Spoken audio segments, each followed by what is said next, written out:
Sejam bem-vindos a mais um Mundo Selvagem. Novamente hoje, doutora Vanessa Páfaro vai estar com a gente respondendo algumas perguntas hoje de diagnóstico de imagem, né? Um pouquinho mais específico. Boa noite. Boa noite, pessoal. Obrigada, Aníbal, por mais uma vez estar aqui com você, né? Aliás, esse mês todo, porque é o mês de aniversário do laboratório, então a gente veio, né, esse mês para tirar dúvidas, para a gente explicar um pouquinho qual é a função do laboratório, né, Aníbal? E para provar da importância de exames, né? O quanto a questão do exame é importante para os nossos pets, né? O bolinho veio como prometido. Um bolinho hoje é dia de jejum, né? Então veio um bolinho mirradinho.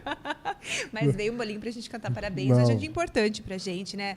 São 13 anos de dedicação, 13 anos de uma construção de uma medicina séria, né? Eu falo que o mais importante é que a gente veio para mostrar que a medicina veterinária ela é tão séria quanto a medicina humana. Né? Eu falo que a gente sempre teve esse problema, né, Aníbal, de as pessoas olharem para a medicina veterinária com um olhar um pouco diferente. Gente, é igual. Então, a mesma seriedade, o mesmo comprometimento que existe na humana, existe entre nós, médicos veterinários, com os animais. Né? Então, a nossa importância é mostrar que a medicina tem que ser feita com respeito. Eu falo que é o papel fundamental do laboratório. Sim, a gente já comentou isso algumas vezes, até na semana passada, a importância que o pet hoje tem na vida social de algumas famílias, de todas as famílias, né? Ah, com certeza. Então não é só mais um cachorro de guarda, por mais que ele está ali, ele ajude, mas ele é um membro da família, né? Então, assim, não dá para tratar de qualquer jeito, né? Não, imagina. Na verdade, ele passou a ser parte da família, né? Então, ele assumiu um papel de mais um membro.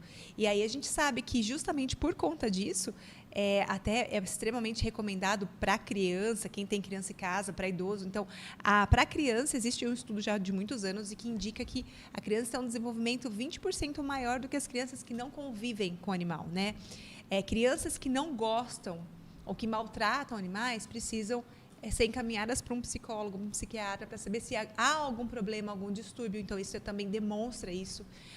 Idosos também, muitas vezes, chegam no finalzinho da vida, os filhos já cresceram, já estão adultos, os netos também, muitas vezes, ou não vieram, ou então já estão maiores. O animal vem para preencher, né, a responsabilidade de ter alguém dependendo deles. Então, o papel é fundamental hoje em dia. Tratamento de depressão, muitas pessoas conseguem controlar a doença e mesmo chegam à cura justamente por conta da ajuda de um pet, né, de um animal em casa. Então, é outra função. A gente sabe que hoje é parte da família e é indiscutível isso. Né? Sim, só fazendo um gancho, né, complementando, e hoje os animais são meio que, é estranho falar, mas são desenvolvidos para essa companhia, né? Sim, também. Né, assim, ele é muito, muito trabalhado para dar essa companhia ainda maior para os idosos e crianças e tal. Antigamente, a gente só tinha um treinamento para os animais que eram companhia para os deficientes visuais, né?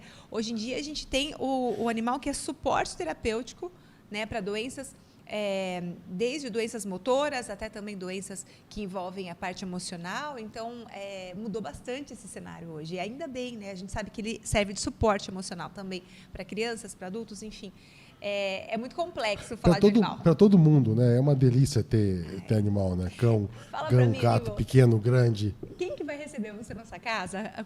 Todas as vezes que você chegar em casa, independente de quantas vezes forem, vai chegar feliz da vida, abanando o rabinho, pulando, te dando um beijo, um abraço. É um animal, gente. Até quem, uma pessoa que a gente ama dentro de casa, vai chegar uma hora que vai falar assim, tá bom, já chegou 10 vezes, hoje já nem vou mais falar oi. O animal não, ele sempre está esperando a gente, feliz, contente. Então, é fundamental que a gente entenda que ele é um pedacinho peludo de amor que Deus mandou para nós, né? Se gera alguns ciúmes na casa, né? Às vezes sim, né? Eu falo porque a minha vem me receber. E minha mulher não vai receber. Não, então, quando eu vou, às vezes ela está em casa e eu chego, minha mulher sabe que eu cheguei pela cachorra. A cachorra já sai fazendo um trupé e vai lá no portão. Opa, mas meu marido também. A gente mora em prédio, a gente mora em apartamento, eu moro no 3º andar, né? E a gente tem um gatinho no apartamento. E a hora que eu chego com o carro, que eu tô na rua ainda, que eu tô chegando, nem entrei na garagem. Ele já sabe que eu cheguei, ele já vai para a porta me esperar. Ele ouve da rua o barulho do carro. E é muito engraçado, né? Então ele fala, a Vanessa chegou. E já está esperando na porta. Já vou esperar a mamãe. Isso é uma coisa muito importante, né, que eles fornecem para a gente, né? E aí, então, falando do cuidado que a gente tem que fazer para retribuir parte disso, né? Porque nada mais que a obrigação do tutor é cuidar bem. desse animal, né? Isso é verdade, gente. E vocês precisam entender isso, é obrigação, é lei, tá? A partir do momento que a gente decide ter um animal em casa, a gente sabe que a responsabilidade durante toda a vida dele é 100% nossa. Isso todo mundo precisa entender. Inclusive, se você está na rua e achou um animalzinho, você pegou aquele animalzinho, a responsabilidade é sua também. Então, eles são como se fossem crianças 100% dependentes. O adulto é que é responsável por eles, do começo até o final da vida. Porque a escolha é nossa, A né? escolha nossa ter, entendeu? Nós escolhemos ter. Então, tem que assumir também toda essa responsabilidade que tem que ter com eles. É sério. Hoje em dia as pessoas estão entendendo mais isso, né? Inclusive, assim, uma coisa que é muito importante comentar. A pessoa que deixa o animal dar uma voltinha na rua, sabe? Ah, mas meu cachorro gosta de dar uma voltinha, meu gato, principalmente gato, gosta de dar uma voltinha. Primeiro que não pode, né? Porque o risco para o animal é violento, tanto de acidente, envenenamento, enfim, qualquer coisa que pode acontecer na rua de mais grave para esse animal. Primeiro motivo para jamais sair de casa. Segundo motivo, que a gente fala que se não vai por amor, vai pela dor, né? Tudo o que seu animal provocar, a responsabilidade é sua. Sim, também tem essa questão legal, né? Se ele estragar alguma coisa, se acontecer algum acidente por conta disso. A responsabilidade é do tutor e as pessoas não sabem disso. Falam, então, se meu animal for atropelado na rua, um exemplo, você vai ter que pagar os custos da saúde do seu animal e também os danos que ele provocou, entendeu? Porque a responsabilidade é sua, dele está sob a sua guarda. Se ele está na rua, a culpa é tua. Sim. Independente se ele saiu porque você quis, se ele fugiu, enfim. A responsabilidade legal do tutor. Isso é muito importante, as pessoas saberem, elas não sabem. Então, quem deixa dar uma voltinha, parou, hein? Hoje foi o último dia. Não compensa em nenhum sentido. Imagina, né? jamais. O risco de acidente é alto, o risco do animal ter algum problema, voltar com alguma doença também, né? Então, assim, o risco dele sair não compensa. Não. Sair solto, né? Sair solto. Fora que eles Passeio podem até interessante. adquirir algumas doenças que podem passar para nós também, né? Esporotricose está aí, gente, uma doença gravíssima que passa para nós, né? Hoje mesmo nós temos um grupo de médicos veterinários aqui da região que estavam discutindo justamente isso, a grande contaminação que está existindo por essa doença que o animal pega porque vai até a rua, né? Aí acaba se contaminando e levando para casa, para o tutor, uma doença grave de pele. Então, a gente precisa prestar bastante atenção nisso também. Cuidado. Quem ama, cuida de verdade, certo? Então, se você falar que você ama seu animal, entenda que a primeira coisa, a sua responsabilidade não é comprar uma caminha, um brinquedo, é cuidar da saúde dele e do bem-estar. Ponto. Sim. E agora tem a informação, né? Agora sabe. Agora sabe. Já não dá mais para falar que não sabe. Agora não tem mais desculpa. E hoje mesmo a gente vai falar disso. Vamos falar de diagnóstico. Vamos lá, vamos falar sobre questão de diagnóstico. Com certeza. Do modo geral, como que é a importância dos exames? Tem exame mais importante, menos importante? O que cada um tem a sua função. Mas como que é, de modo geral? Quando a gente fala de diagnóstico por imagem, a gente está falando de uma série de exames que são feitos justamente por imagem. Então, a gente fala de raio-x, de ultrassom, de endoscopia, de ressonância magnética e de tomografia computadorizada. Tá? Todos esses exames são exames que compõem isso. Cada um tem uma função. Não tem um melhor ou um pior que o outro, mas eles têm funções. Então, hoje a gente vai falar especificamente de raio-x e de ultrassom, né? Que são os mais fáceis, os mais acessíveis, que têm um custo bem barato, né? A gente não precisa muitas vezes de anestesia, só em um ou outro caso específico. E resolvem 90%, 95% dos casos? Com certeza. Claro que tem casos mais específicos que a gente precisa ir para um exame mais sensível, mais específico. Mas, no geral, na rotina, eles dois são essenciais para a gente. E até para chegar... Olha eu interrompendo, né? Imagina. Mas até para chegar nesse exame mais elaborado, eu tenho que ter um exame direcional primeiro, vamos dizer assim, né? Exatamente, precisa. A gente precisa de ter um direcionamento para excluir uma série de alterações, para daí sim pensar nesse outro exame mais específico, que aí sim é mais oneroso. É um exame que, graças a Deus, hoje está de mais fácil acesso. A gente tem aqui na região a disponibilidade tanto de tomografia quanto de ressonância, né? Próximo aqui, então fica um pouco mais fácil o acesso, mas ele ainda continua sendo um exame que tem um custo um pouco mais alto, né? Justamente porque os equipamentos são mais caros. Agora, raio-x de ultrassom não, raio-x de ultrassom não é invasivo, é super fácil de ser feito e a gente precisa entender, então, para que serve. Então, dentro do raio-x, a gente tem um leque muito grande de avaliações que a gente faz, mas o fundamental é a parte de tecido ósseo, né? Quando a gente fala de tecido mole, a gente também consegue avaliar. Tá? Então, por exemplo, a gente vai fazer raio-x cardiopulmonar, então de coração, de pulmão. A gente vai fazer raio-x de toda a parte óssea. Então, para aqueles pacientes que têm fratura, para aqueles pacientes que têm aumento de volume, que têm problema articular, enfim, para diagnóstico de ruptura de ligamento. Então, a parte de raio-x, ela é indolor, né? Então, é muito simples de ser feito. 99% dos exames não é necessário a gente anestesiar esse paciente para fazer o exame, exceto coluna cervical, joelho, pelve de alguns pacientes. Aí não é nem por conta do temperamento do paciente, de forma alguma. É por conta do posicionamento. Né? Porque dói, porque não pode mexer nada. Também, mas é por conta do relaxamento da musculatura. Tá. Eu vou te dar um exemplo simples que você vai entender. Se a gente está com dor nas costas, por exemplo, você fala assim, nossa, hoje eu acordei com dor nas costas. O que você faz o dia inteiro? Você fica com a coluninha travadinha ali o dia inteiro, não fica? A musculatura, ela fica o quê? Ela fica tensa. O que acontece na coluna? O espaço entre uma vértebra e outra, por conta disso, diminui. E aí, se eu for fazer um raio-x nesse paciente dessa forma, eu não sei se essa diminuição de espaço é só porque ele está com dor ou se porque ali tem uma doença. Por exemplo, um problema, uma hérnia, que todo mundo sabe o que é, né? Uma hérnia na coluna. Então, a gente precisa entender exatamente isso, que alguns exames são necessários o uso da anestesia, justamente para causar esse relaxamento muscular total, para conseguir alinhar o paciente como eu preciso, para daí sim ter a resposta. Né? Hoje mesmo, chegou um pacientinho lá, um pastor alemão, que eu não fiz o exame, a gente reagendou para fazer com anestesia. Por que reagendou? Vamos explicar.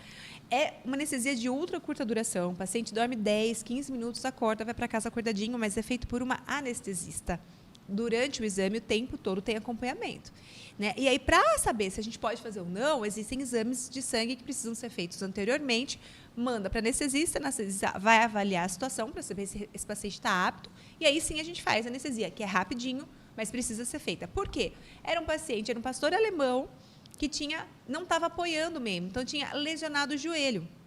O que acontece? Paciente com dor e paciente forte. Então, a musculatura vai segurar essa articulação. E aí, no posicionamento, eu tenho dois problemas. Eu não vou conseguir deslocar essa articulação para saber se o ligamento está íntegro ou não. E outra, esse paciente com dor, eu preciso angular, é assim, ó, se eu mexer meio centímetro na articulação, eu já não consigo ver o que eu preciso. Então, ela precisa ter uma angulação muito correta para a gente conseguir avaliar. Né? Isso é muito importante no raio-x, a angulação, o posicionamento. E aí tem que estar imóvel. Né? E a gente que sabe que tem que ficar quietinho, às vezes mexe, imagina eles que não sabem. Né? E aí, um outro agravante, se esse paciente está com dor e eu estou mexendo na articulação para conseguir colocar na angulação que eu preciso, se ele puxar a pata, que ele vai puxar, ele está com dor, certo? O que vai acontecer? Eu vou agravar a lesão. Então, é isso que a gente tem que entender. Muitas pessoas, quando falam assim, precisa anestesiar para fazer esse exame. Não, eu não quero. Gente, a gente está preservando a saúde do paciente. Porque, às vezes, a qualidade do exame. Sim, porque às vezes o que acontece? Um exame que a gente faz com o paciente lá, com dor, gritando de dor, eu jamais faço isso, tá? Pode esquecer. Não faço, isso é tortura, isso aí não é exame, é diferente. Qualquer exame que coloque em risco a saúde do animal, ele não pode ser feito. Certo? Então, se existe o risco de eu agravar a lesão, ele não pode ser feito. Então, se o paciente chega lá com dor e eu sei que ele está com dor, que ele vai sofrer no posicionamento e que corre o risco de piorar, então, por exemplo, uma lesão que a gente tratava só com remedinho, só com tratamento clínico, repouso, talvez uma fisioterapia, se durante o posicionamento ele tiver com dor e ele puxa esse membro ou qualquer coisa nesse sentido que possa acontecer, pode agravar e passar a ser uma situação cirúrgica, ao invés de ser um tratamento clínico. E o tamanho do cachorro acaba influenciando, porque também. Assim, um cachorro grande dificulta você segurar, só que um pequeno você pode machucar ele também. Também. Na verdade, assim, essa parte do cachorro grande, todo mundo acha que dá mais trabalho que o pequeno. Ele só é pesado. Só isso. Entendeu? Porque às vezes é mais molão. Às vezes é mais fácil de você fazer num cachorro maior do que num pequenininho, né? Só que a gente tem risco para os dois. O maior, então, por conta da musculatura, acaba sendo mais forte, segura a articulação. E o pequenininho também, por ser um pouco mais frágil. Mas lembre-se, dá para segurar sem problema nenhum. Não é assim também, né? Não é tão frágil a ponto de encostar e causar uma lesão. Mas a gente precisa entender que existem exames específicos que eles necessitam da anestesia para que eles possam ser feitos da forma correta, independente do paciente. Tem paciente que é um anjo, que você põe, deita e dorme, que nem se mexe. Eu preciso anestesiar. Porque você vai forçar, você vai torcer, você vai puxar, né? Para como posicionar, exatamente. vai ter que fazer. E eu tenho que fazer posições em que eu leve a angulação de uma outra forma. Então, por exemplo, eu vou fazer raio-x no pescoço, na região cervical de coluna, né? Quem tem hérnia de coluna aqui sabe exatamente a dor que é. É insuportável, sabe? Então, você imagina, para eu conseguir laudar, para diagnosticar, eu preciso flexionar, estender esse pescoço. Não dá, com paciente com dor não tem, é impossível. E sem essas incidências, sem esses exames, a gente não consegue chegar ali ao diagnóstico. E sem dizer que, se a gente tem um profissional, anestesista, tem toda uma gama de medicamentos para dar conforto para o animal, para dar qualidade para esse exame. Sim. Por que não usar? Exatamente. Né? Não tem porquê. Se a gente tá tirando o risco do exame, né? Não tem porquê. Então, isso é muito importante a gente entender, que tem sim que fazer com anestesia, tá tudo bem. Se o paciente estiver bem, independente da idade, tá? Eu ouço muito assim, meu animal tem 10 anos, imagina, ele não pode ser anestesiado. Claro que pode. Animal doente não pode ser anestesiado. Se um animal doente de 1 ano, ele corre muito mais risco do que um saudável de 10, entendeu? Para ser anestesiado. Sim. Então, não é assim que funciona. Então, o médico está apto para avaliar. Primeira coisa. Outra coisa, qual que é a diferença, então, entre eles? A gente tem uma predileção maior pela parte óssea, que é o raio-x, mas a gente também consegue ver tecido mole, né? Então, a gente consegue ver pulmão, coração, contorno desses órgãos. Então, ele ajuda bastante a gente no diagnóstico, mais voltado para essa parte. Em contrapartida, o ultrassom, a gente não vê osso. Não dá para ver. Ele não consegue passar pelo osso, porque é uma estrutura muito densa. Mas ele me dá toda a parte de tecido mole com uma riqueza de detalhes. Então, eu falo que um complementa o outro. É assim que funciona. Aproveitando uma fala sua, que a gente estava comentando, quem está de fora, ainda mais quem está de fora da veterinária, os tutores, vamos dizer assim, eles, quando falam em diagnóstico de imagem, acham que quem está realizando o exame está vendo. E não é bem assim, né? Que estava conversando, né? Exatamente. Porque às vezes não é 3D, não é que você, até 3D você não está vendo, né? Uhum. Você não abre e olha, tá certo, e fecha. Né? Não é assim. Você está interpretando algumas coisas. Os tons. Eu vou até contar um caso que aconteceu hoje, no laboratório, hoje. Tá? Contar para você. A gente está acompanhando uma paciente, acho que é o 3º ultrassom que ela está fazendo, num pequeno espaço de tempo, né? E houve uma piora nesse exame. Então, o paciente veio, fez o exame, tinha algumas lesões, e depois, eu acho que de 20 dias, mais ou menos, piorou muito os exames de sangue, voltou para refazer o exame de ultrassom, e a gente viu outras lesões que não tinham antes, certo? E aí a doutora falou, não, tem coisa errada, ficou muito preocupada, leiga, ela não entende, está tudo bem, gente, vocês precisam questionar a gente mesmo, certo? Perguntar e entender o porquê das coisas, e a gente precisa estudar para saber explicar da forma correta para vocês, é assim que funciona, tá? E aí ela voltou até nós, eu falei, claro, né, sentamos para fazer o exame, vamos lá. Por que muitas vezes eles não entendem? Por que a gente, durante o exame, também não explica muito para o tutor? Olha, é isso, é aquilo. Primeira coisa, lembra que a gente falou lá atrás que os exames eles são parte de um quebra-cabeça para formar um diagnóstico? Então, não adianta eu virar para você e falar assim, olha, eu achei um nódulo aqui nesse órgão. Aí você vai jogar lá no Google, o que pode ser um nódulo? O nódulo pode ser desde uma verruga... Vai estar enterrando o cachorro no fim da semana. Até um câncer em estágio terminal. Não é assim que funciona. Então, por isso é que a gente não fala, né? Até o conselho também fala para a gente, olha... a pessoa que não está apta para interpretar o exame, ela não pode receber essa informação. Por isso que a gente fala, você pega o exame e você vai até seu médico de confiança. Ele vai saber interpretar e te explicar o que está escrito lá. É só termo técnico. Né? É uma forma médica que a gente descreve aquilo. Então, não é assim, primeira coisa.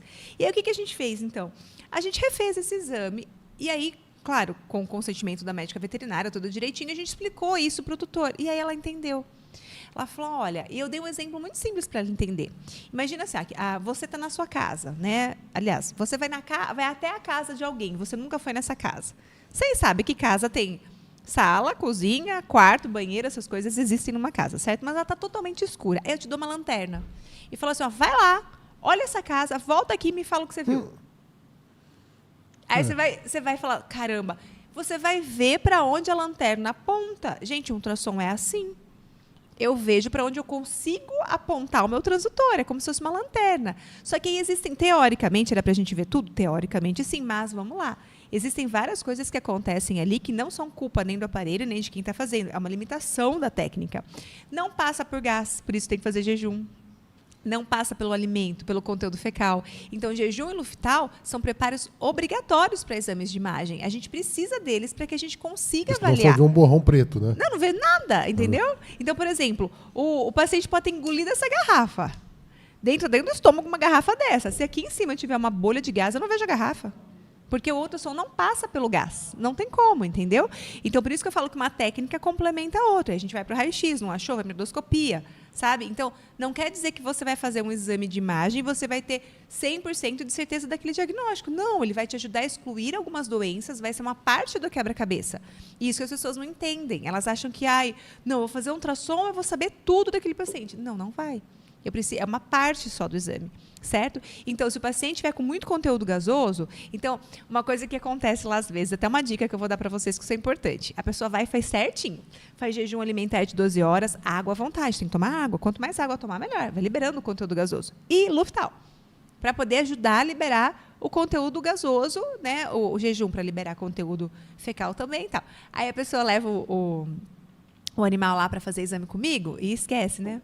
Leva pendurado na janela. Não pode, é perigoso para o animal. O animal vem engolindo ar o caminho inteiro. Adiantou fazer o jejum e tomar o Luftal? Não. Aí chega na recepção, o paciente começa a latir loucamente. Ele engole ar, vai entrar para o exame com o estômago cheio de ar. Então, são coisas que a gente precisa pensar. Ou então, vamos supor, paciente, eu vi roendo meu chinelo. Meu Deus, eu acho que engoliu metade do chinelo. Aí a pessoa vai lá dar comida e vai fazer o exame. Não pode, eu não vou ver. Vai ver só a comida. Eu vou ver comida? Aí não tem como. Falar, não sei. Tem comida no meio. Vou ter que esperar, esvaziar esse alimento para a gente conseguir reavaliar, para saber se tem um pedaço de borracha aí dentro ou não. Então, são pequenos detalhes que fazem uma diferença enorme. Então, o fato assim, da gente não explicar justamente porque o tutor que é leigo não sabe interpretar e aí pode causar um problema muito maior lá, sem ter motivo nenhum. Ele vai confundir um nódulozinho bobo com um câncer em fase terminal, então é por isso. Outra coisa, lembre-se, os exames se complementam e a gente nunca vai conseguir avaliar 100%. A gente vai avaliar a maior parte daquilo. E aí depende, sim, também de uma coisinha, né? O aparelho que você está em. Então, quanto melhor o equipamento, de maior resolução, mais detalhamento você vai ter. Isso é super importante. E também, quanto mais tempo de trabalho a pessoa tem, de experiência e de estudo, lembra? Se você virar para mim e falar assim, não, eu tenho 30 anos de experiência. Eu falo, tá, agora vamos ver seu currículo para saber se realmente você é competente. Porque você pode ter 30 anos de experiência em fazer coisa errada, se você não estuda. Sim, ainda extremamente competente em fazer coisa errada. Ainda mais na veterinária, nessa época. Exatamente. Eu estou formado há 12, 15 anos já. Mudou muita coisa. Sim. Tem medicamento que se usava, que era moderno na minha geração. E nem existe hoje. Não existe mais. Isso em 10 anos. Então, assim, circula muito, gira muito rápido. Isso é bom. Exatamente. E a gente precisa estar sempre estudando. Então, lembre-se disso. Você pode ser muito experiente em fazer coisa errada. Então, não dá. Tá? A experiência é questão de escolha. Você escolhe ser competente. Experiência não, competência, desculpa. É questão de escolha. Você escolhe. Tá? É sempre assim que a gente tem que entender. Como que eu escolho? Estudando. Simples. Porque para você aceitar mudar também não é tão simples, né? Não. Você faz, aí vem um cara, não, isso aqui é mais novo. Não, mas peraí. Vamos saber eu faço, por quê? né? Então, mas uma pessoa fala, não, eu já faço assim, dá certo. O fato de você aceitar a ideia, uma ideia nova e estudar e investir naquilo também, você precisa... Tá aberto a isso. Tá aberto a isso, né? Mas eu falo assim, é obrigação nossa como médico. Tá errado como quem está fechado para isso. Ser, né? Não, mas tá errado. Lógico, todo. Mas eu falo, quando você mexe com vida, aí o buraco é mais embaixo ainda, você entendeu? Muitas vezes você não consegue consertar seu erro. Então, de novo, só Deus não erra, certo? Só Deus. Nós somos humanos, a gente sempre vai cometer erros. Como que a gente diminui isso? Estudando. Quanto mais eu estudo, menos erros eu cometo. E a pessoa que não está aberta a mudanças e ao estudo, ela não pode ser médico. Não dá, não tem como. Porque ela precisa entender que tudo muda, tudo evolui. Então, Vanessa, você está falando que tem que estudar praticamente todo dia? Sim, eu estudo todo dia. Todo dia, sim, todo dia. E não adianta falar para mim, mas eu não tenho tempo. Não vem com essa história, bem, porque tempo a gente dá um jeito, a gente se organiza e consegue. Não tem essa. Tem que fazer parte, né? Às vezes, você sabe como que eu estudo? Estou com o prato de comida do lado aqui, eu estou com o celular lendo um artigo novo. Falando, olha, saiu um artigo novo. Se meu dia está corrido, 1 hora eu vou comer. 1 hora eu vou tomar banho. Né? Ouve alguma coisa, coloca um podcast ali, alguma coisa, e vai ouvindo, certo? Todo mundo come, todo mundo para tomar banho. Teoricamente. Deveria. Então eu falo, meu dia é corrido. Otimize seu tempo, entendeu? Então essas coisas são importantes para a gente entender. Eu explico isso para os meus alunos. Não estou falando que você tem que se matar, trabalhar, estudar que nem um louco e não ter vida. Não é isso. Pondere, equilíbrio. Mas que você tem tempo para estudar todo dia, você tem sim. Isso tem que estar pesquisando, tá aberto a novidades, né? Lógico, senão não tem como, sabe? Então, assim, eu fico em choque quando eu ouço um aluno meu falando, mas faz 5 anos que eu estou formando, é a primeira pós-graduação que eu estou fazendo quando eu vou dar aula. Eu falo, o quê? Você já tinha que estar na 3ª, você tá maluco? Vamos lá, vamos preencher esse currículo, vamos estudar. Você está muito pobrinho aí em conhecimento, vamos. Né? Então, assim, são coisas que não adiantam. Então, você tem que estar apto a isso. Começou por aí. E aí, com isso, você consegue ser mais competente. Com isso, você consegue oferecer um serviço de melhor qualidade, né? Respeitando o paciente, que é isso que a gente tem que fazer. Respeito ao paciente, ao médico também, que está solicitando o exame para nós. E aí, sim, consigo distinguir tudo isso. Eu consigo explicar para você o que é melhor ou não. E entender essas diferenças entre os exames, saber porque, às vezes, naquele caso, é melhor a gente fazer um raio-x, nesse outro caso é melhor fazer um ultrassom, nesse outro caso eu tenho que partir para uma endoscopia associada aos 2 que já foram feitos. É assim que funciona. E às vezes é um caminho, né? Você vai fazendo, vai tirando, excluindo algumas coisas e dando clareza para outras, né? Sim, também então tem essa. Um exame normal, muitas vezes o tutor vai lá e fica chateado, porque ele é leigo, né? Ele fala, vim fazer um ultrassom e deu normal. Gente, que bom que deu normal. Excluiu centenas de doenças, entendeu? Para o veterinário nem sempre é bom, porque tem que continuar investigando. Mas também mas é bom porque, exclui. assim, para o animal é uma maravilha, né? Não, mas para a gente também é bom. Você consegue excluir uma série de doenças. Sim. Então é isso que a gente tem que estar com a mente aberta. Nossa, eu peguei um exame que deu normal. Ótimo, deu normal, eu já excluo tudo isso aqui, ó. Então, agora eu vou para um outro caminho na interpretação desse exame, certo? Às vezes, a minha suspeita está certa, mas eu preciso esperar ainda 1 ou 2 dias para o corpo mudar, também alterar. tem isso, né? Depende, o órgão demora um pouquinho mais, Demora um pouquinho mais. E de um dia para o outro muda completamente, gente. Então, o que acontece muito é assim, a pessoa fala, mas eu fiz exame ontem. Esse exame valia para aquela hora, tá? Hoje é outro dia, já não vale mais esse exame. Esse negócio de que hemograma dura por 6 meses é mentira. O hemograma dura naquele momento que eu fiz, acabou. Sabe? Dependendo do que está acontecendo com o paciente, eu faço hemograma de manhã, eu faço hemograma na hora do almoço, eu faço hemograma à noite, para fazer o estadiamento daquela doença. Então, as pessoas precisam entender isso. O exame não tem validade, ele foi válido naquele momento. Amanhã, hoje eu estou bem, certo? Faço um exame de sangue, hoje eu estou bem. Amanhã eu acordo passando mal. Eu vou fazer o exame de sangue, está alterado. Então, é assim que funciona. Não tem validade. Né? E essa é a realidade. Essa é a realidade. Então, assim, eu vou fazer um check-up. Vamos entrar no check-up agora. Pessoa, tá? Vou fazer um check-up. Aí eu vou no médico, nossa, o médico me pediu 30 exames de sangue. Cadê os de imagem? Check-up é exame de imagem e exame de sangue. Por quê? Às vezes eu tenho alguma doença lá começando e atingindo o órgão já de uma maneira significativa, mas está funcionando bem. Se eu não casar os dois, eu não sei que existe. E aí não consigo tratar. Rim, por exemplo, é um órgão extremamente forte. Exatamente. Né? A hora que ele mostrou, porque está indo. Então, assim, o rim, ele vai começar a demonstrar, tirando as doenças bem agudas, tá? Que ele tem alteração a partir de 75% de comprometimento dele. Então, você imagina. Eu demorei anos para descobrir. Quando eu descobri, eu já estou numa fase crônica, que às vezes nem controle não tem mais. Por quê? Porque eu não casei as duas técnicas. Então, eu falo, check-up nosso de animal é exame de sangue e de imagem. Não se esqueçam disso, tá? Isso é dica importantíssima. Deixa eu só falar uma boa noite, pessoal, aqui que entrou já faz tempo já, o Alê. Eu queria entender quem que é Alessandro Rosa. O Alê é meu braço direito, aí depois a Jaque pôs embaixo. Então agora eu sei quem que é o Alê. São os dois, perna, pé, braço, são meus queridos, faz parte da nossa equipe. Eu falo assim que o laboratório é isso, tá? O laboratório não sou eu, nem fulano, nem ciclano. Somos todos nós. É uma equipe que funciona. E que equipe, né? Graças a Deus. Obrigada, Senhor. Obrigada a cada um deles. Não é puxando o saco deles, não, mas gente, em todos os sentidos. Eles são incríveis. Que equipe? Eu falo que eu fui muito abençoada por Deus, assim, sabe? De Deus escolher pessoas incríveis para fazer parte desse time. E acreditar num tipo de medicina bem diferente, né? Que a gente faz lá dentro. E eles acreditam nisso. É por isso que funciona. Porque eles sabem que funciona. Eles estão lá vivenciando aquilo todos os dias. Então, eu falo que nós somos um time. O laboratório jamais existiria sem cada um deles. E a Jaque e o Alê estão comigo há anos, né? Há anos. Anos. Eu falo assim, briga comigo, mas não briga com eles, hein? Né? Não, e a Jaque é brava. Nada, Jaque é um amor. Para de falar que ela é brava. Eu tive medo da Jaque os 3 primeiros anos que eu era cliente lá. Agora já acalmou. A Jaque é um anjo. Acha super boazinha. Deixa o Alê discordar disso. A Jaque é a esposa do Alê. Então, deixa ele discordar disso. Aí fala aqui boa noite pra Leni, que tá sempre com a gente aqui, pra Simone de novo, boa veterinária. Noite. Ela é uma querida, tô tentando trazer de novo, hein, Simone? Precisa marcar. Mas a Simone Azanha que tá aqui. Não, é a... Deixa eu ver aqui. Não é? Não, veterinária. Peraí, vamos lá. Não é a Zanha. É a Zanha? Eu acho que é. Vamos lá. A gente... Eu não vi, depois a gente vê. Mas não tem problema, não a gente consigo, manda um beijo para as duas. Pra todo mundo. Tá tudo certo. É que na outra semana tava a oftalmo. A Daniela, minha esposa. Dani, faz tempo que eu não te vejo, Dani. Um beijo, que saudade. O Emílio tá mandando um boa noite pra você. Ah, Emílio. Né? Faz tempo que você não vê ele também, né? Você deve estar enorme, coisa mais linda. Eu sempre falei pra você, não é mentira, tá, gente? Ele ia lá. A Dani também, acho que ela é grávida, né? Foi grávida e depois foi pequenininho. E com o Emílio. Gente, o filho da Dani e do Aníbal é a coisa mais linda desse mundo. É um menino maravilhoso.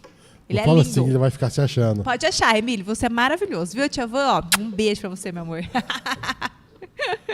Olha a Simone Azanha, tá confirmando aqui. Ó. A Simone adora a Simone. Nem põe as fotinhas que eu não sei o que é, eu não enxergo, tem que começar a usar óculos. A Simone é um amor. A mãe dela é incrível, fantástica. Dá um beijo na sua mãe, Simone, que eu adoro ela de paixão, gente. Vocês não têm noção, são pessoas maravilhosas que eu tenho a honra de trabalhar junto com eles no laboratório. Né? É incrível, assim, eu falo que a gente tem a nossa equipe, que a gente lutou bravamente para conseguir formar, e a gente tem as pessoas que estão com a gente há muitos anos. Então, os médicos veterinários que são muito fiéis a nós, são os nossos queridos, assim, sabe? Que estão lá com a gente, que estão sempre mandando os exames, que a gente senta para conversar, para tirar dúvida, que acaba fazendo um elo de amizade muito bacana, né? Isso é muito bom porque fortalece a medicina, a gente ter esse contato. A gente consegue discutir os casos, a gente consegue ter um contato bem mais próximo. Então, é bem bacana. Assim. Foi isso que a gente já comentou na semana passada, isso, né? Uhum. Não é a máquina, não é o aparelho. Lógico que tudo se influencia, mas para o clínico é mais uma mente pensando. Exatamente. Às vezes ali é mais 4, 5 pensando. Uhum. Né? Então, assim, quando você parte para isso, a equipe que está tomando conta do seu pet é muito maior. É muito maior. Aí a gente tem a medicina integrativa, a gente soma, né? Isso sim. Que é bacana. Aí sim. Então a gente está lá para isso, né? Para trabalhar dessa forma. E quando a gente fala da imagem, é justamente isso. Um paciente que chega até você com sinal clínico que não está bem. Aí, vou fazer um raio-x de tórax, por exemplo. Por quê? O paciente está com tosse. Eu preciso saber se essa tosse, ela tem duas possíveis origens, teoricamente, né? Ela pode vir de um problema cardíaco ou de um problema pulmonar. Então, a pessoa às vezes acha que está com tosse. Quem tem poodle em casa? Isso é muito importante, tá? Extremamente importante.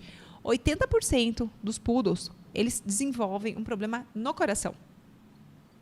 Infelizmente. E aí, às vezes, os sintomas começam com isso, com uma tossezinha à noite. Uma tossezinha seca. Tá com uma gripinha. Tá com uma alergia. Gente, é cardiopata, na maioria das vezes. Então, essa tosse seca, não produtiva, normalmente ela está ligada ao coração. Então, eu preciso do médico auscultando para saber se está ali batendo direitinho ou não, se está fazendo um barulho diferente. Encaminha para o raio-x e encaminha para os exames cardiológicos, que a gente também vai falar mais para frente. Então, é muito importante isso. A gente precisa prestar atenção nos sinais do nosso animal. Assim como aquele paciente, por exemplo, que sai para o quintal para comer uma graminha de vez em quando. Adora comer uma graminha. Outra dica importante, gente. Tudo bem comer um matinho de vez em quando, mas lembrem-se, as pessoas, elas passam um produto, né, que popularmente é conhecido como mata-mato. Mata-mato, mata e mata o paciente, só para vocês entenderem, tá? É assim que funciona. Mata mesmo. Tá? Toxica, e assim, né? sim, toxica violentamente, dá pancreatite, que é extremamente grave e é bem difícil conseguir reverter. Então, não deixem comer esse matinho da calçada. Se você quiser que seu animal, de vez em quando, compra uma graminha, tem para vender, faz em casa com milho, sabe? Assim, né? Não tem problema nenhum. Ou a graminha que você planta no seu quintal. Mas vamos lá, voltando ao assunto. Paciente que vai lá, come uma graminha e vomita de vez em quando. Meu paciente, comeu alguma coisinha. Gente, a maior parte desse vômito é fígado, é alteração hepática, não é gastrite. É normal ele vomitar? Você já ouvi, é normal. Né? De vez em quando ele vomita mesmo, mas é normal. Vomitar. Eu falo assim, você vomita? É normal você vomitar também? Não é. Ninguém deve vomitar, nunca. Nem animal, nem pessoa, certo?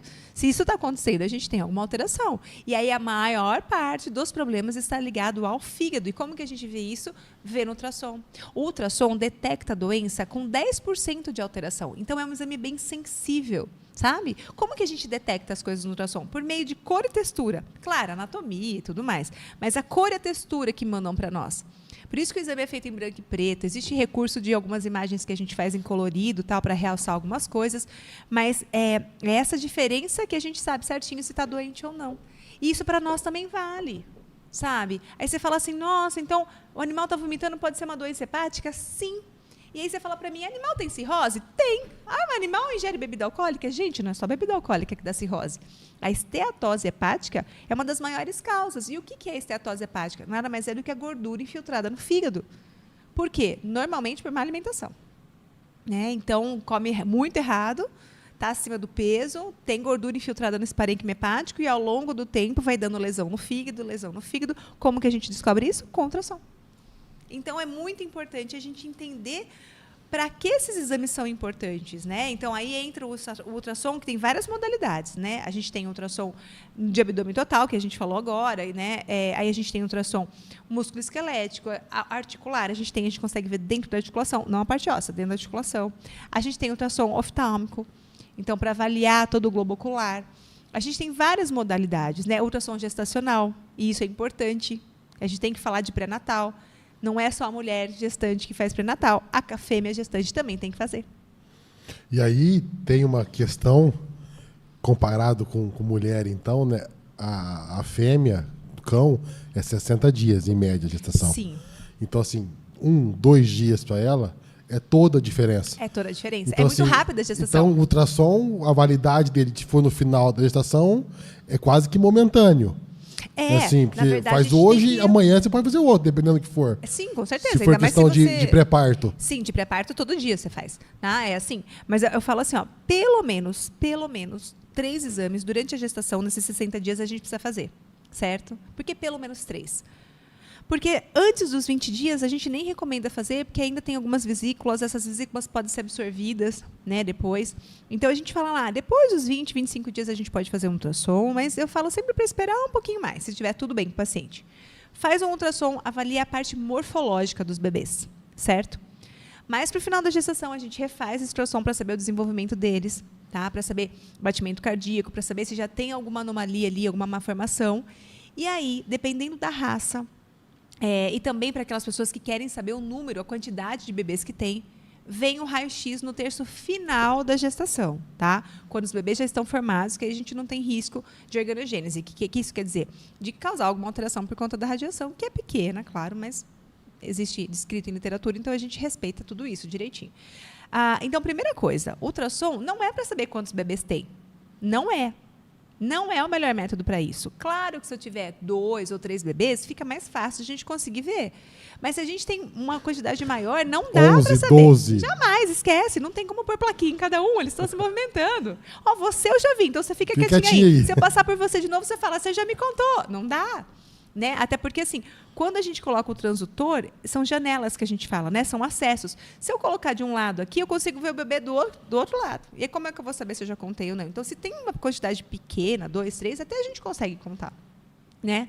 Mas a certeza vem quando a gente fizer o raio-x. E também, às vezes, numa gestação onde eu tenho muitos bebês, que também está errado, cruza demais, nasce 12, 13 bebezinhos, aí nem com raio-x e ultrassom, porque se sobrepõe de uma tal maneira que a gente não consegue dar certeza absoluta de quantos tem. Né? Agora, a média, vamos falar assim, de 4 a 6 bebês, que é o normal, né? Dependendo do tamanho do paciente e tal, a gente aí faz dessa forma, faz o pré-natal. Então, lembre-se, se você quer saber quantos tem, não adianta fazer um ultrassom. Vai para o raio-x no terço final da gestação. Mas isso não é o mais importante quantos tem. O mais importante é saber se eles estão se desenvolvendo bem. E aí o ultrassom consegue fazer muito bem. Com certeza, tem que ser ultrassom, tá? E aí a gente faz o ultrassom para fazer esse monitoramento. Até para saber quantos dias de gestação. Né? Às vezes a pessoa não sabe muito certo ali quanto tempo tem de gestação. Por meio do ultrassom, a gente avalia uma série de coisas. Então, desde tamanho de algumas regiões do corpo do bebê, mas principalmente a organogênese. O que isso quer dizer? O tempo de desenvolvimento. Então, conforme o tempo vai passando da gestação, a gente consegue diferenciar estruturas. Então, é assim que a gente sabe o tempo de gestação. E o fato de ter mais exames também te ajuda a comparar. Com certeza. Com ponto de referência. Você fez do primeiro, você vai fazer o outro, você consegue ajustar a data, vamos dizer assim. Também, e outra coisa, né? A gente tem alterações que vão acontecendo com o desenvolvimento. Então, se eu fizer um ultrassom com 45 dias, pode ser que quando eu fizer um com 55, eu ache alterações de desenvolvimento que esses bebês não tinham lá atrás. Sabe? Então, é a mesma coisa que a mulher gestante faz. Ela precisa fazer um acompanhamento. Então, tem paciente que faz todo mês, né? Acompanhamento. E aí, da próxima ao parto, faz dia sim, dia não, vai fazendo o acompanhamento, vai até para o hospital e fica fazendo esse monitoramento contínuo de parto normal. É a mesma coisa para a gente. Então, tem paciente que a gente avalia todos os dias antes do parto. Por quê? Porque próximo ao parto, a gente vai ter uma alteração de batimento cardíaco do bebê e tudo mais. E aí é uma forma, então, é uma forma de mostrar isso para o paciente, para o tutor, então, Sim. a importância e a relação tempo desse exame, né? Claro, é extremamente importante. A gente precisa fazer o pré-natal delas, não tem como, tá? Sabe, precisa fazer. E a gente tem que lembrar outra coisa também. Eu sei que esse é um assunto polêmico, a gente falou que a gente não ia entrar em polêmicas, mas nós vamos, só nisso daqui, tá? Só dessa vez. Só dessa vez, tá? É sempre assim. A gente precisa lembrar o seguinte, eu não sou contra isso, não é que ninguém pode ter bebês, não é isso que eu estou querendo dizer. Mas o que a gente precisa entender é que esses animais vivem pouco, certo? Pouco eu falo aí, 10, 15 anos. E o que é melhor para a saúde deles? Se reproduzirem ou serem castrados? Serem castrados. É isso que a gente tem que lembrar, tá? Não castra mais bebezinho, igual fazia antes. Agora a gente espera terminar o ciclo de crescimento desse paciente, e aí sim a gente castra, tá? Para evitar doenças que podem acontecer durante o desenvolvimento. Só que precisa castrar, e tanto macho quanto fêmea. O macho vai ter alteração de próstata, assim como os homens, né? Com 40 anos não tem que fazer o acompanhamento anual. Os machos também vão ter problemas testiculares, problemas de próstata. Como que a gente vê? Pelo ultrassom. Então, é muito raro um macho adulto não castrado não ter um tumor no testículo e não ter uma alteração de próstata. Assim como o inverso também, na fêmea. É muito difícil você pegar uma fêmea adulta não castrada que não vai ter alteração ovariana, alteração uterina. Então, a gente tem que lembrar disso. Paciente saudável é paciente castrado, tá? Eu concordo. Acho que é uma coisa que, assim, eu até andei estudando. Tem alguns veterinários mais novos que têm uma linha um pouco diferente da nossa. Mas eu concordo. Eu acho que, assim, útero serve para dar problema ou dar gestação. Ou dar cria. Na minha opção. Então, assim, a gente precisa esperar o término do crescimento. Não, sim, isso é mas tá ali. Tá numa idade né? legal, 2, 3 anos. Tá saudável. Você consegue se programar. Sim. Por que não? Assim, você vai cruzar? Não penso. Então castra. Exatamente. Né? Porque, assim, a chance de você ter que castrar isso com uma piometra, com alguma outra coisa que aí não vai ter tempo para você se organizar, tanto com a saúde do cão, quanto financeiramente, então assim, é muito mais fácil você... Não, fora que esse paciente que tem piometra, a gente vai explicar o que é piometra, né? Piometra é uma infecção uterina, tá? E ela acontece depois do cio. Normalmente por migração de bactéria lá para dentro do útero. O que acontece? Imagina só, uma infecção dentro do útero. Essa infecção rapidamente se espalha para o resto do corpo. E aí, além de ser uma cirurgia de emergência, e aí do jeito que o paciente estiver, tem que operar. Não tem jeito. Não tem jeito, entendeu? O risco é altíssimo desse paciente de vir a óbito. E, além disso, depois que você faz a cirurgia, você tem que ficar pelo menos mais uns 30 dias em tratamento com esse paciente para evitar que ele se torne um insuficiente renal, um insuficiente hepático, por conta dessa alteração, dessa infecção grave que ele teve, que espalhou para o corpo todo. Então, isso é muito perigoso. E acontece sim. Sim, muito difícil, é extremamente comum acontecer. Muito comum isso aí. Muito comum. E pode ser evitado tranquilamente com uma castração programada. Exatamente. Programada. Dá para fazer todos os exames, sem pressa. Eu acho que o hemograma não está legal. Vamos tratar isso aqui. Mês que vem repete. Agora está 100%. Vamos castrar. Você sabe o que eu tenho feito bastante esses últimos tempos, que eu acho super bacana mesmo? A gente faz, quando o paciente termina o ciclo de crescimento, ele vem para a gente para fazer os exames de sangue e o ultrassom pré-operatório para castração. Daí você fala assim, nossa, mas Vanessa, você está fazendo então ultrassom de paciente jovem, de check-up? Sim, por quê? Porque eu consigo diagnosticar alguma má formação nesse paciente. E aí, muitos pacientes, que chegam para isso, a gente descobre um problema renal, que é congênito, a gente descobre um problema hepático, aí a gente estabiliza esse paciente primeiro, muda toda a forma de tratamento desse paciente, de alimentação, a gente já muda nessa fase para não deixar essa doença progredir, a gente faz o controle dela, aí o paciente tem uma qualidade de vida enorme, e assim, de verdade, a maioria desses pacientes que estão chegando para mim para fazer esse ultrassom, que está tudo bem, tá? Deu tudo bem no exame de sangue, mas aí fez ultrassom, eu acho alguma alteraçãozinha, você acredita? A gente fala, olha aqui, ó, tem alteração aqui, tem alteração ali. Nossa, mas está tudo bem, está correndo, pulando, brincando, a gente descobriu isso, a gente descobriu. Ainda bem. Aquilo que a gente comentou, né? Meu cachorro tem 10 anos, nunca me deu trabalho. Socorro. Não, já ficou doente no mínimo 10 vezes e se curou sozinho, a um certo preço, né? Um preço caro, às vezes. Claro, né? porque daí a gente encurtou a vida desse paciente, né? Então, quando você pega no comecinho, assim, você acaba controlando melhor, né? Exatamente. Esse é todo o X da questão, sabe? É exatamente isso que a gente tem que pensar. A gente tem que lembrar que os exames de imagem, eles estão aqui para agregar muito valor para a gente. Muito valor. Então, a gente precisa lembrar, precisa fazer. Gente, é barato, não é invasível, é fácil de ser feito. Então, realmente, a gente precisa lembrar que eles são extremamente importantes para diagnóstico precoce de doença, para tratamento de doença, tá? E lembrar que, gente, para nós também isso é importante. Não se esqueçam disso. Para nós a gente também. estica muito a vida, tanto nossa quanto a deles. Fazendo os exames, com certeza. Sim, você consegue saber no comecinho. Então, vamos lá. Na questão do ultrassom e raio-x, como que seria o ideal? O cronograma. De check-up, você fala de cronograma?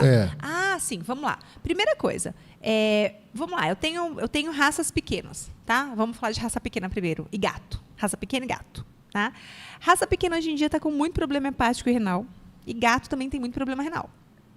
Então, o ideal é a gente começar a fazer com 1 ano de vida, se não tiver sintoma nenhum, tá? Ou até um pouco menos.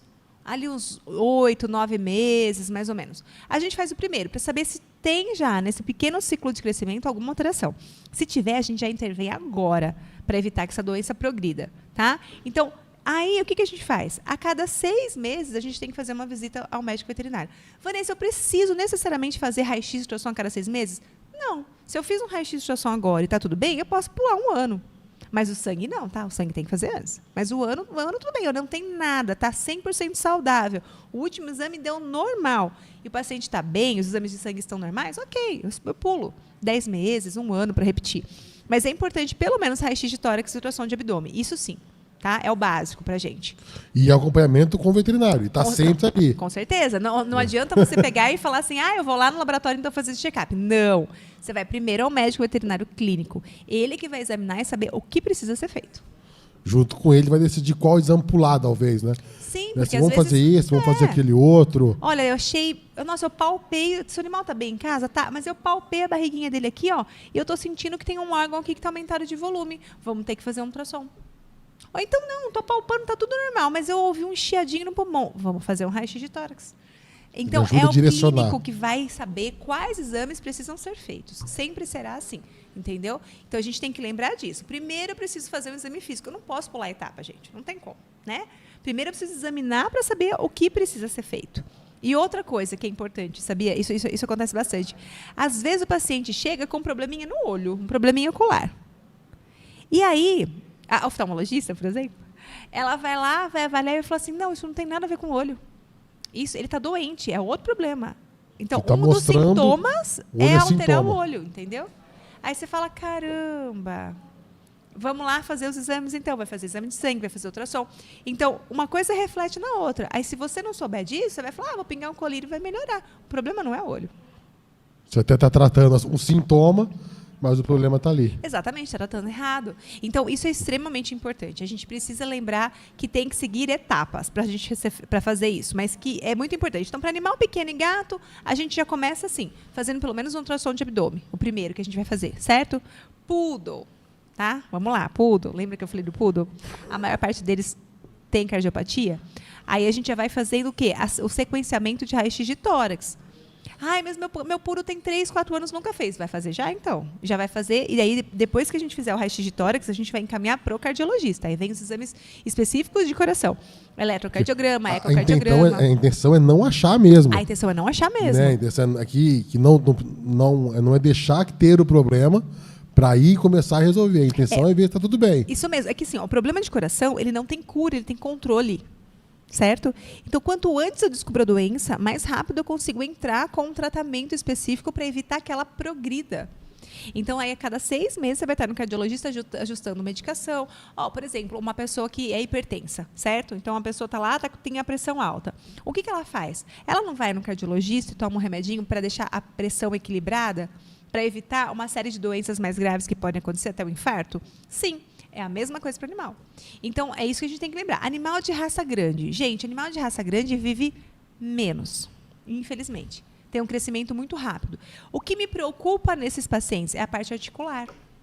Aí a gente vai mais para o raio-x. Não que não tem que fazer ultrassom de abdômen, não é isso. Mas a parte articular preocupa mais. Por conta do peso, da sobrecarga, de lesão de ligamento, né, a coluna. Então, a gente tem que sempre estar atento a isso. Aí vai ao médico, o médico vai palpar e vai falar, olha, eu preciso avaliar esse quadril. se tem alguma lesão nessa articulação, né, na costa femoral, entre o fêmur e a pelve. Eu preciso ver esse joelho, esse cotovelo. Então, existe displasia do cotovelo. Algumas raças que já são predispostas. Então, a gente tem Golden, a gente tem pastor alemão, labrador, Rottweiler. São raças que a gente já sabe que pode acontecer algum probleminha articular. Precisa ficar de olho, cotovelo e principalmente cotovelo e quadril. Cotovelo, quadril e joelho. São onde tem mais alterações. A gente não combinou, né? Mas vamos lá. E os micros da vida agora? Ai, meu Deus. E aí? Porque assim, tem muito micro. Tem, gente. E aí vamos lá. Que dá você vai fazendo umas perguntas para mim que eu não consigo evitar a polêmica. Que dá para quem tem esse cachorrinho, o que ele pode fazer para amenizar isso aí? Bom, vamos lá. Primeira coisa, eles são extremamente sensíveis. Quanto menor o paciente, mais sensível ele é. Isso que vocês têm que entender, tá? Sabe aquela história assim, eu quero pegar um Yorkzinho que pesa 1,5 kg. Não, você pega um York que pesa 5 quilos, por favor. Entendeu? Mas eu quero um pequenininho. Fala, tá, então você saiba que você vai ter que estar aqui mês sim, mês não, praticamente. Mas Vanessa, é assim? Sim, extremamente sensíveis. Por quê? Vamos lá. A gente tem um bolo aqui. Vamos usar o bolo como exemplo? Vamos lá. Certo? Eu e a Aline somos pessoas mais altas. Aqui a gente está sentada aqui, mas eu tenho quase 2 metros de altura aqui. Vamos lá. Para mim, uma fatia de bolo é um pedacinho. Uma okay? fatia de bolo. Uma fatia de bolo fininha. É um pedacinho. Tá ok para o meu tamanho, certo? Agora, o que as pessoas fazem? Eu vou dar só um pedacinho. Aí pega o cachorrinho que tem 1,5 kg e dá metade da fatia de bolo que eu comi. Quantos bolos são em relação ao tamanho do paciente, entendeu? Você está envenenando ele. Então, pela proporção. Pela proporção. Então, assim, um farelo seria o ideal para um paciente de 1,5 kg. Sabe? Claro que não do bolo, tá? Vamos falar de ração, vamos falar de petisco. Ele não pode dar bolo para animal, pelo amor de Deus. Eu tá usando um exemplo aqui para vocês entenderem de proporção, tá? Esse é o X da questão. Esse é o grande problema que a gente tem. Então, a pessoa vai lá e dá um excesso de tudo. De medicação, de alimentação e tudo mais. Para um paciente que já é extremamente frágil. Então, quem tem York pequenininho em casa, saiba, vai dar pancreatite, gente. Infelizmente. A chance é altíssima. Não vamos falar assim, vamos falar, a chance é altíssima de ter pancreatite. Por questão alimentar. A maior parte é alimentar. Então, é uma coisa que dá para ser até medicamentosa, porque é tudo muito pequenininho. É muito pequeno. Tudo muito pouquinho. Então, você imagina assim, o que acontece quando nasce um bebê prematuro? Você não tem que triplicar os cuidados em casa? Então, um paciente pequenininho desse jeito é como se você tivesse um bebê prematuro passando por todas as fases da vida dele. Bebê, adulto, idoso, sempre sendo daquele tamanhinho prematuro. Esse é o problema. Então, assim, eu sei que às vezes a gente tem num lugar pequeno, eu sei que muitas vezes a vida da gente é mais corrida, então é mais fácil ter um animal menor, né? Eu entendo super isso. Também tem gente que gosta, ok. Mas vamos lá, vamos pegar um pouquinho maior. Sair dos, é mais saudável. Dos extremos. Exatamente. Porque você imagina só, um pacientinho desse que pega, sei lá, que pega uma gripe, ele vai debilitar muito mais rápido do que um de 5 quilos. Né? Então, assim, tudo tem que ser mais emergencial. Então, quem tem um animal pequenininho em casa, saiba, espirrou, você está lá no médico. Não tem jeito. Mais frágil. Por ser mais frágil. Não demora. É na hora. Vomitou agora, você já pega e leva. Porque a chance desse paciente evoluir para uma pancreatite em questão de 24 horas é altíssima. Então, se a pessoa quer ter um paciente desse tamanho, ela vai ter que estar disposta a entender que ele é extremamente frágil. Sabe? Eu tenho um pacientinho, por que eu dei o exemplo do York? Porque eu atendo muito. Tem um Yorkinho que ele é de um médico, ele só está vivo porque ele é do médico. Porque o médico entende de muitas coisas, então sempre socorreu de forma muito rápida. De verdade, agora faz um tempinho que ele não vem, então eu sei que ele está estável.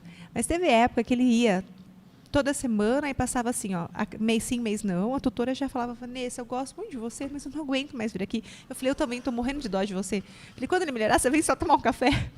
Porque não tinha o que fazer, era controle em cima de controle, era pancreatite recidiva. Recidiva é quando acontece de novo a doença, sabe? Ele ficou com um problema crônico no pâncreas.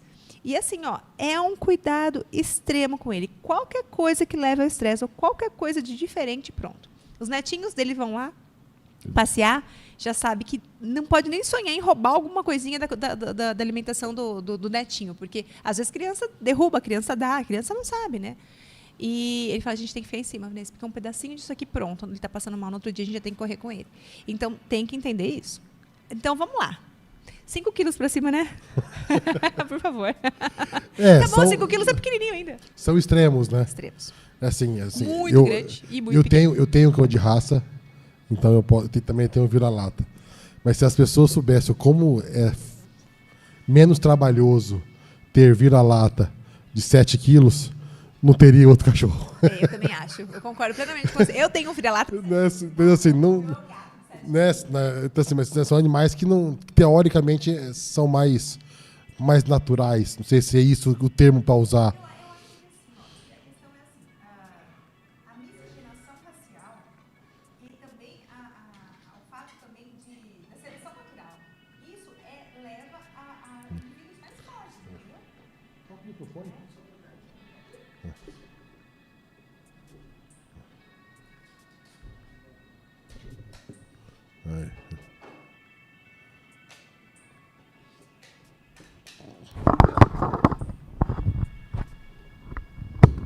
Pronto, vamos lá. Pronto. Uma pausa técnica. Faz ao vivo isso aí. Vamos lá. Então, o que a gente está falando, Aníbal, dos pacientes pacientes pequenininhos. De sem raça definida, os vira-latas, né? Falando da mistura de raças e tal. A miscigenação e a própria seleção natural, né? Sim. Então, o que acontece? Vamos lá. Vamos voltar lá para trás, na natureza. Quem eram presas fáceis na natureza? Os jovens, né? As crianças, os doentes e os idosos. Os mais frágeis eram, primeiro, os que eram presa. Quem sobrevivia? Os mais fortes. Então, a lei da natureza sempre foi assim. Mais forte sobrevive. Então, vindo linhagens mais saudáveis, mais fortes, mais fortes, mais fortes. Para a gente chegar num pacientinho pequenininho, eu vou cruzando quem? Os mais frágeis, os menores. Para ter pacientinho menor. Pensar, né? Mas, às vezes, esses pequenininhos são os problemáticos. Esse é o problema. Não que todo pequenininho é doente, não é isso, gente. Não entendam errado. Mas no meio da seleção natural... Vamos no geral. Na seleção natural seria os que não iriam para frente. Exatamente. Então, esse é o grande X da questão. Então, não estou falando para ter só animal grande, não é isso. Pode ter pequeno, mas pequenos saudáveis.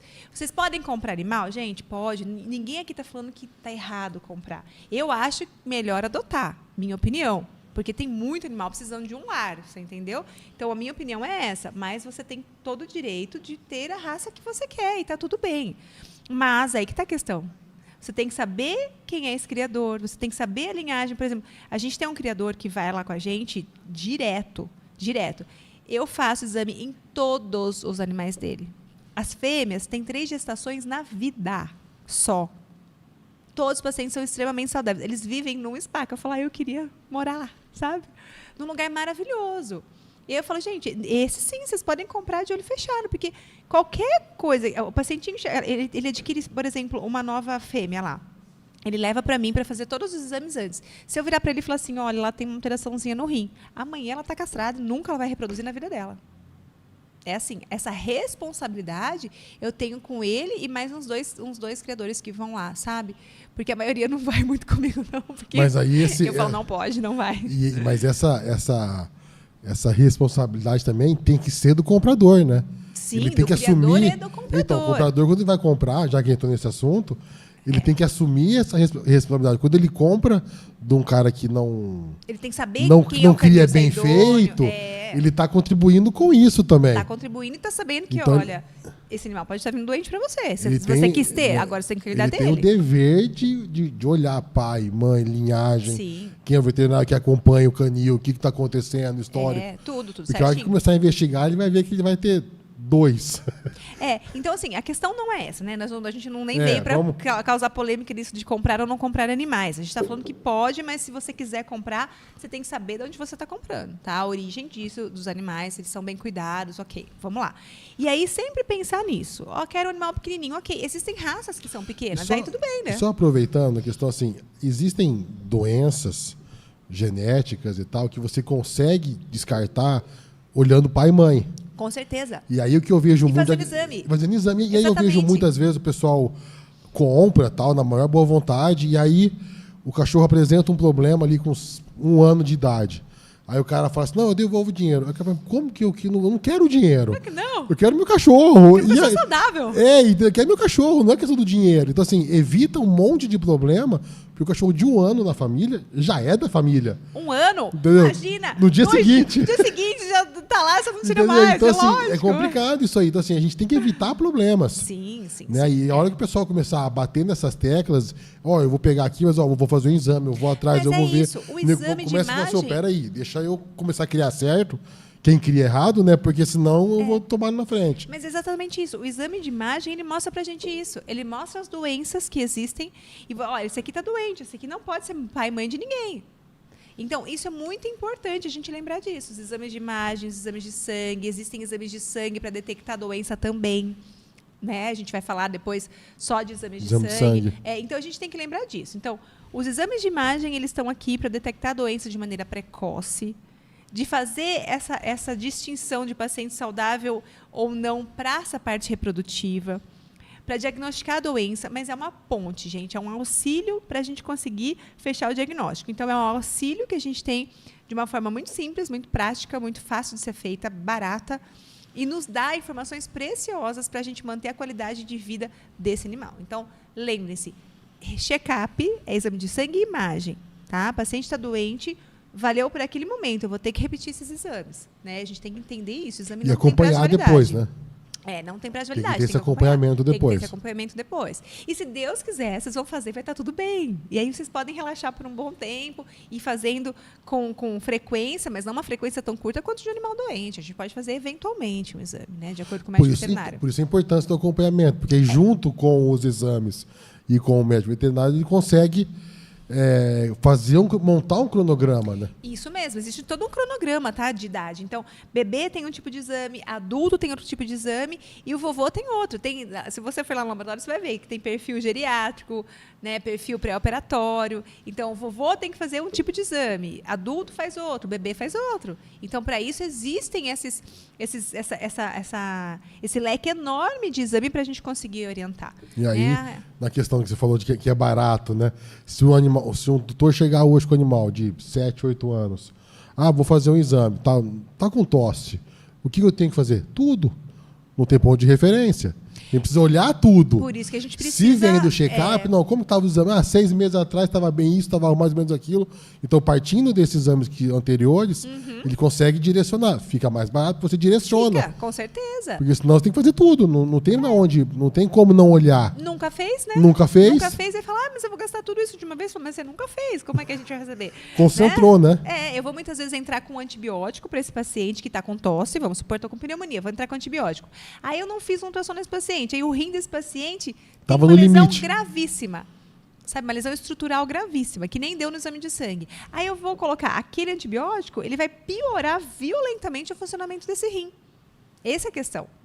Aí eu tenho outras escolhas, outras doses para fazer, para prevenir isso, para evitar que eu piore a situação. Então, é isso que a gente tem que saber. Eu tenho que saber que esse paciente está saudável. Se está saudável, ok. Aí a gente faz outra história. Pegou uma gripe, a gente pode tratar com tranquilidade. Né? Porque a gente sabe que não tem lesão pré-existente. Essa é a questão. Eu faço um acompanhamento com o Shih Tzu e a gente pegou o ultrassom, função renal, não estava legal. Falei, não está legal, vamos encaminhar para o nefro. Aí fez todas as baterias de exame e tal, não tem nada. Só que aí o nefro falou, 6 meses eu quero aqui, porque está no limite. Está no limite, exatamente. Vai dar problema. Vamos acompanhar. Então, e aí mudou algumas coisas, mudou a alimentação. Sim. Quando eu preciso medicar, eu maneiro algumas doses. Então, outras assim, medicações você não usa. Não vou fazer. Exatamente. Então, assim, a gente ganhou lá no fundo, na vida dele, pelo menos 6 meses de vida boa. 6 meses, até um mais, ano. Até mais. Porque você já está fazendo profilático, Sim. você já mudou muitas coisas, né? Desde alimentação e tudo mais. Então, às vezes, você ganha até 2, 3 anos de vida. E foi no achado. Achamos, vamos começar a investigar. E isso aí é muito importante para o animal, né? Pois é. O animal não sofre. E além de ganhar tempo de vida, a vida que ele está tendo agora é de qualidade. Ele vive bem por causa do controle. Então, é isso que a gente tem que lembrar. Eu preciso dar qualidade de vida para esse paciente. Ele precisa viver bem enquanto ele estiver comigo. O que eu preciso fazer, então, para isso? Eu preciso levar ao médico e fazer exames. Exames acessíveis, exames de fácil acesso, exames que não são invasivos. Raio-X, ultrassom. Gente, tem que fazer. É isso que a gente precisa entender. E nós também, tá? Essa é a questão. A gente precisa ter essa cultura da gente entender que a gente precisa fazer exame. Tem gente que fala assim, mas tudo isso, imagina, eu nunca fiz um ultrassom na vida. Falou, quantos anos você tem? Eu tenho 35 anos, nunca fiz ultrassom. Eu falei, você tem certeza que você tem 2 rins? Aí a pessoa olha para mim e fala, não sei. Eu falei, então, é para ter 2, mas será que você tem mesmo? Né? Será que você está cuidando mal de um só? Você nem sabe? Vamos fazer uma ultrassom para ver se está tudo bem, sabe? Então, a gente tem essa cultura que a medicina é para resolver problema, né? Não, medicina preventiva, gente, é o que a gente tem que lembrar disso. A prevenção é a chave para tudo, para ter uma vida de qualidade, para envelhecer com qualidade, para pegar as doenças logo no início e tratar de uma forma simples e resolver o problema, não deixar cronificar. Então, muitas pessoas descobrem as doenças, assim como os animais, no estágio já terminal da doença. Aí, gente, o que a gente faz? A gente só dá conforto para esse paciente. Sim, porque aí o órgão já foi, né? Já, não tem mais o que fazer. Você só vai tentar estabilizar e dar um pouquinho de conforto até chegar a hora que não tem mais o que ser feito. Esse é o problema. Infelizmente, mas agora, pelo menos quem está acompanhando a gente, está aprendendo que é possível, é mais barato, é muito melhor para o animal em termos de qualidade de vida. Assim, todo mundo só ganha fazendo uma prevenção, fazendo um acompanhamento antes, na hora certa, né? Exatamente, sabe? E dando um conforto para esse paciente também durante o exame. Então, com aromaterapia, com cromoterapia, com esse gel, na temperatura do corpo do paciente. Você fala, Vanessa, mas tem que colocar um gel quentinho? O paciente assusta quando coloca um gel frio.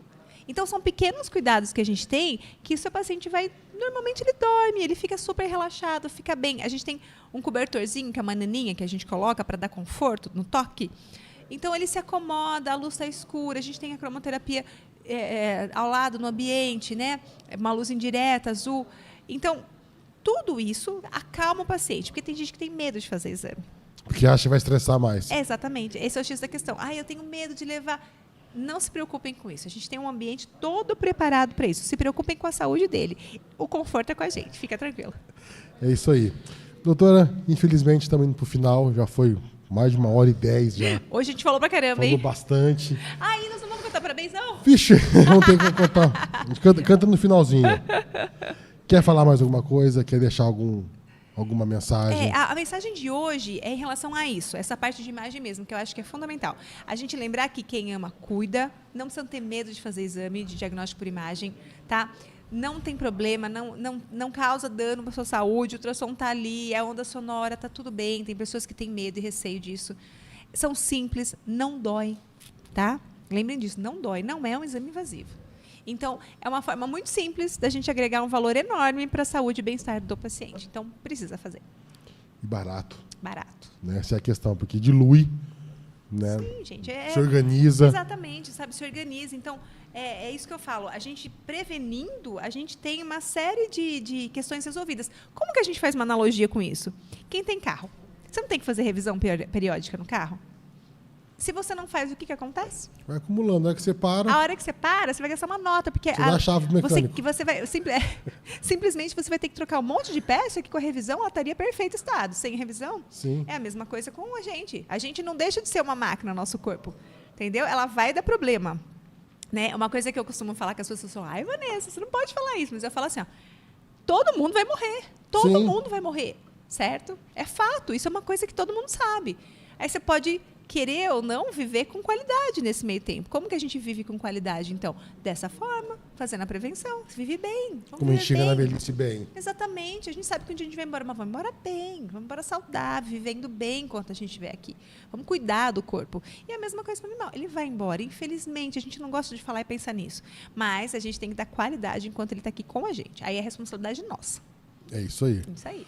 Pessoal, obrigado por quem assistiu. Compartilhem. Curtem, página da Pafro. Pafro Veterinária no Instagram, Medicina Veterinária, Pafro Medicina Veterinária no Facebook. Nos acompanhem, nos sigam, por favor. É isso aí. Compartilhe também os nossos cortes no nosso Instagram, no Mundo Selvagem, no YouTube, no Facebook. Então, para finalizar, vamos cantar o parabéns? Vamos, gente. E aí a gente já finaliza. Tá aí até quarta-feira que vem, às 8 horas, 5 para as 8. A gente está entrando aqui ao vivo no YouTube. Novamente, a doutora vai estar aí com a gente semana que vem falando de exames laboratoriais, exames de sangue. Exames de sangue, que é para complementar o complementar. que a gente falou hoje aí. Isso, aí a gente vai para um outro mundo, tá? Diferente do que a gente falou hoje. Sim, aí é outras coisas mais no dia a dia também, Isso. né? E, gente, eu quero fazer só um agradecimento para finalizar aqui. Muito obrigado, de coração, por todos vocês, tutores, que confiam e acreditam no nosso trabalho. Jamais a gente teria chegado a 13 anos com esse tipo de atendimento se não fosse por vocês. É para vocês que a gente faz isso, paciente e tutor. Né? Então, obrigada de coração por toda a confiança, por todo o carinho que vocês têm por nós. A gente se esforça bastante para sempre oferecer o melhor para vocês, mas sem vocês a gente não estaria aqui. Obrigada mesmo. É isso aí. Então, vamos lá? Tá bom. Vamos, gente. Vamos. Ó, parabéns para Pra você nessa data querida. Muitas felicidades. Muitos anos, Dave. Viva Muitos Páfaro. anos. Né? Muitos anos. Se Deus quiser. Viva, Páfaro. Viva. Obrigada, gente. É isso aí, Obrigada, pessoal. Até Dani. semana que vem. Até.